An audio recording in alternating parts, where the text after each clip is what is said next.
Pirms ķeramies pie visādiem fotoaparātiem, datoriem un citiem tehnoloģiskiem brīnumiem, uzreiz viens atjautības uzdevums. Kā jums šķiet, kas šis ir par aparātu? Varbūt varētu teikt kāds laicīgās mākslas eksponāts, tomēr šim interesantā dizaina izstrādājumam ir arī praktisks pielietojums. Patiesībā tas ir Dyson bezlāpstiņu ventilators. Tas dāvā ļoti vienmērīgu gaisa plūsmu, turklāt tajā nav kur apdauzīt pirkstus. Patiesi unikāla manta. Bet veikli pārmetamies uz fotoaparātu lauciņu. Lūk, mūs ļoti iepriecinājis Sony jauno fotokameru īpašais panorāmas režīms, kas samērā vienkāršā veidā ļauj iegūt kvalitatīvu, plašu panorāmas fotoattēlu.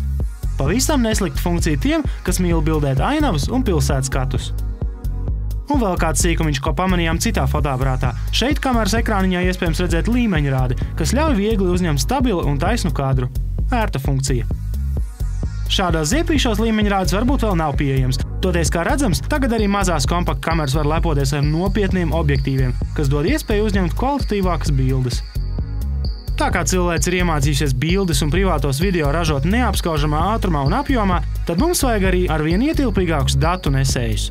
Lūk, nejauši pamanījām vecā labā kompaktdiska jaunāko mazmazdēliņu – 3-slāņu Blu-ray disku ar 100 GB ietilpību. Šādā pankūkā atradīsies vieta kādiem 20–30 tūkstošiem fotogrāfiju. Labi, virzāmies tālāk uz citu nozari – klēpdatori. Šķiet, šogad tik nežēlīgu pārbagātību ar klēpdatoriem nemanīja kā pagājušajā gadā. Tomēr pazudušas šīs pārnēsājumās taustiņkastes noteikti nav. Arvien pierastāka lieta ir jaudīgi klēpdatori datorspēļu cienītājiem.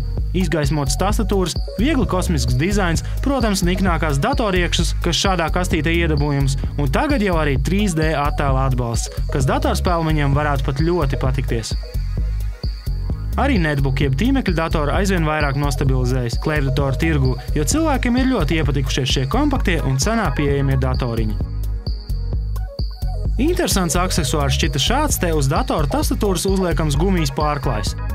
Pirmkārt, tas palīdz aizsargāt tastatūru no netīrumiem un nedodies slapjumiem.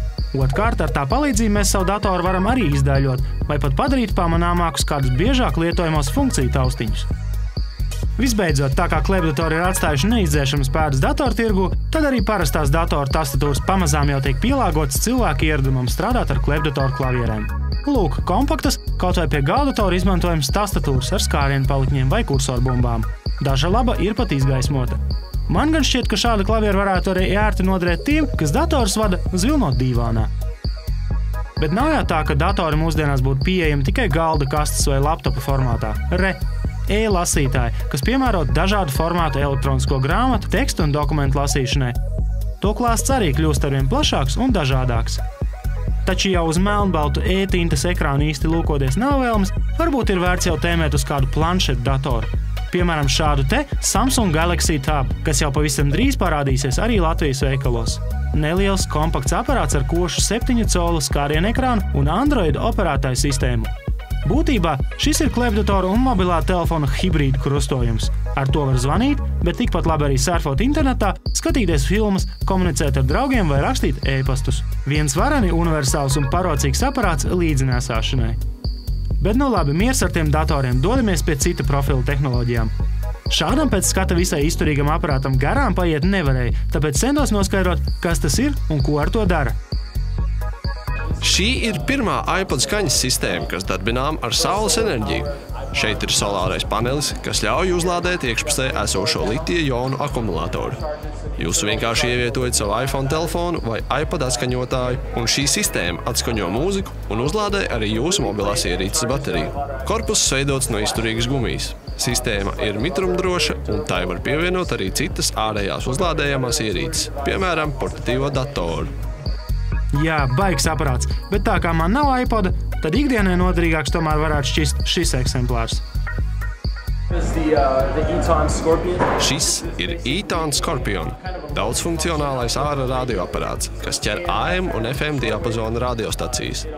Tam ir arī saules enerģijas uzlādes funkcija, bet tikpat labi to var uzlādēt arī griežot rokturīti.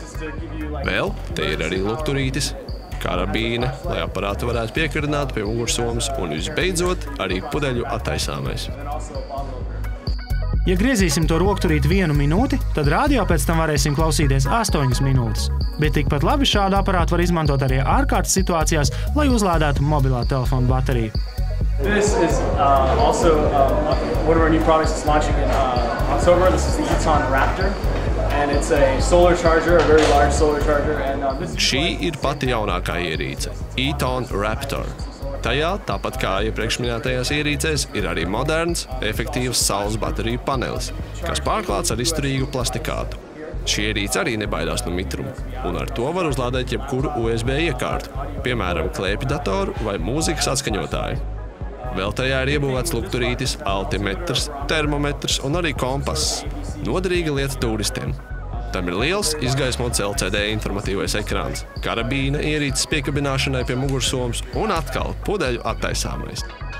Nu, ja reiz sākām iepazīties ar dīvainām mantām un nu pat pieminējām mobilo telefonu, tad lūk, kaut kas no pavisam netipiskiem telefona formātiem. This is a smartwatching phone. It's a mobile phone watch.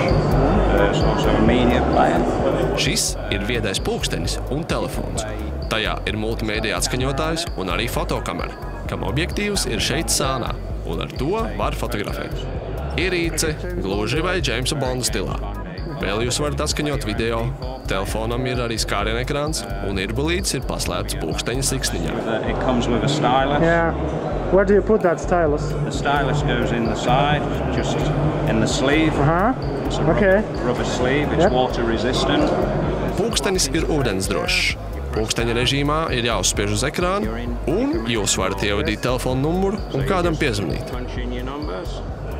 Runāt var telefonu pieliekot pie mutes vai arī izmantojot Bluetooth brīvroku austiņu.